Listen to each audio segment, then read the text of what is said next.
শাহিন বাবর আজমকে বাদ দিয়েই বাংলাদেশের বিপক্ষে পাকিস্তানের টি-20 দল ঘোষণা। বাংলাদেশের বিপক্ষে 5 ম্যাচের টি-20 সিরিজ খেলার কথা থাকলেও তা আর হচ্ছে না। 5 ম্যাচের পরিবর্তে 3 ম্যাচের টি-20 খেলবে বাংলাদেশ পাকিস্তান। সবগুলো ম্যাচ হবে লাহোরের গাদ্দাফি স্টেডিয়ামে। তবে এখনো নির্ধারণ করা হয়নি ম্যাচের সময়সূচি। বাংলাদেশের বিপক্ষে টি-20 খেলতে 16 সদস্যের দল ঘোষণা করেছেন পাকিস্তান ক্রিকেট বোর্ড। বেশ কিছু তারকাদের বাদ দিয়েই পাকিস্তান দল সাজিয়েছে। টি-20 সিরিজ থেকে বাদ পড়েছেন পেসার শাহিন আফ্রিদি, সাবেক অধিনায়ক বাবর আজম ও অভিজ্ঞ মোহাম্মদ রেজওয়ান আহমেদ।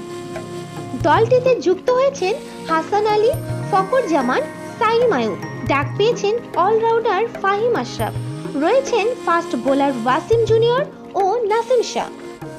বাংলাদেশের বিপক্ষে পাকিস্তানের টি-20 স্কোয়াডে থাকছে সালমান আলী অধিনায়ক, সাদব খান সহ অধিনায়ক, আবরার আহমেদ, ফাহিম আশরাফ, ফকর জামান, হারিস রৌফ, হাসান আলী, হাসান নওয়াজ, হোসেন তালাত, ইরফান খান নিয়াজি, খুশদিল শাহ, মোহাম্মদ হারিস উইকেট রক্ষক, মোহাম্মদ ওয়াসির জুনিয়র, নাসিম শাহ, সাহেবজাদা ফারহান উইকেট রক্ষক ও